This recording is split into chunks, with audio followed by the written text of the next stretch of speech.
Welcome to Downtown Sports. My name is Downtown Stephen Brown, and in today's video, there's not a whole lot to talk about because the Leafs are on their bye week right now, but there are some trade rumors, and there are a lot of little things to go with those trade rumors, so let's break them down. And I mean, even if these trades don't come true, it's still fun to talk about them, right? That's why we got the channel here. Now, it's no secret now that the Maple Leafs have been in search of a new backup goalie. They've been looking for one for the better part of almost a year and a half now. And of course, Alexander Georgiev has been the topic of trade rumors now for about a month or two.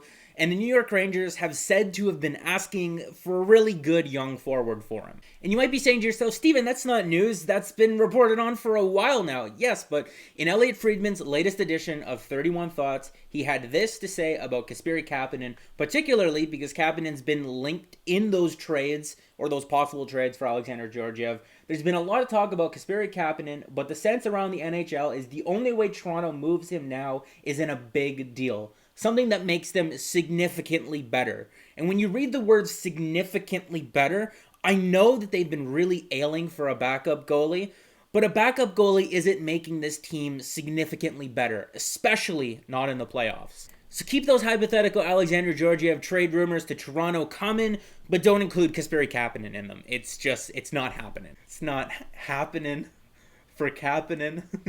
Okay, I'm done. Accidental rhyming, it's the brunt of a lot of the jokes on this channel.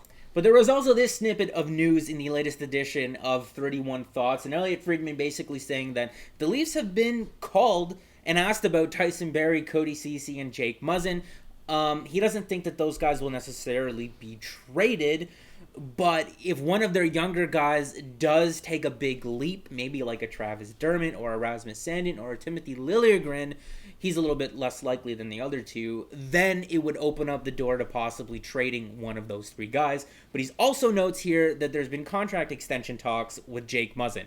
And what most fans took out of that little snippet from the column was that the Maple Leafs have been getting trade offers on Cody Ceci. Now, I made a whole video on Cody Ceci and if there was a conspiracy with him when he was first acquired by the Toronto Maple Leafs. But, I mean, the Leafs know what he is. Kyle Dubas knows what he is. He doesn't actually believe that Cody Ceci is a competent defender that's capable of playing 20 minutes a night. The Ottawa Senators know what Cody Ceci is, and I believe half the teams around the league with a competent analytical staff know what Cody Ceci is, and that's poop coated in sugar. And what I mean by that is that there's a difference between actual value and perceived value. And when you take a look at Cody Ceci, he's a right shot defenseman. He's over 6 feet tall, over 200 pounds. He's a former first-round pick. And big flashing lights start going off for all GMs around the league, saying that, I could step up and fix that player and unlock the hidden potential that everyone saw in him 10 years ago when he was drafted. And then also the Maple Leafs have been rumored to be in on San Jose Sharks defenseman Brendan Dillon. Now there's a couple of other names that have been floated out there that are kind of available on the market, but I couldn't really find anything linking the Maple Leafs to them, and that's with Alec Martinez and the Los Angeles Kings and Matt Dumba and the Minnesota Wild. Those would be more expensive pieces where the Maple Leafs would have to include a guy like Kasperi Kapanen or Andreas Johnsson, and I'm not sure that they really want to part ways with those guys. And when you take a look at their contracts, they're young players that are signed to term at a relatively decent rate. I don't really know why the Maple Leafs would be interested in trading those guys away unless it makes their team significantly better. So that means a move that just kind of makes them laterally better, I don't really think that they would be interested in. And I think getting a guy like Alec Martinez, who's set to be a UFA at the end of the year, or even a guy like Matt Dumba, who's severely injury prone, I don't really see that as a clear upgrade. I see that more as a lateral move, and I don't think the Maple Leafs are interested in doing something like that at this time. And when you're looking at the Maple Leafs' roster and all the injuries that they've sustained this season, I mean, can we really say that we've even seen the team play together the way that it was intended to be for a large stretch of time? And I'm not talking about like 5 games or so. I'm talking about 10, 15, or even 20 games or so. They haven't had anywhere close to their ideal season opening roster. I mean, Travis Dermott and Zach Hyman were injured to start the year, and then when they came back, guys like John Tavares were out, and then Morgan Riley gets injured and Jake Muzzin gets injured. You're having call-ups constantly cycling through. We've had a coaching change mid-season where the philosophy is totally changed. You might just want to wait for Jake Muzzin and Morgan Riley to get back from injury, and that's the answer to the problems that we've seen here. And I hate to circle back to this again, but Rasmus Sandin is currently sitting on 9 games played for his entry-level contract, and if he plays one more game, that 10th game is going to start that entry-level deal. So I think coming back from the break, if we see Sandin play that 10th game and the Maple Leafs do decide to burn a year off that ELC, we'll know their intentions a little bit more clearer moving into the trade deadline and past the trade deadline this season. Because once you've burned that year of his ELC, you've burned it. There's no getting it back. So he better be in the lineup every single night.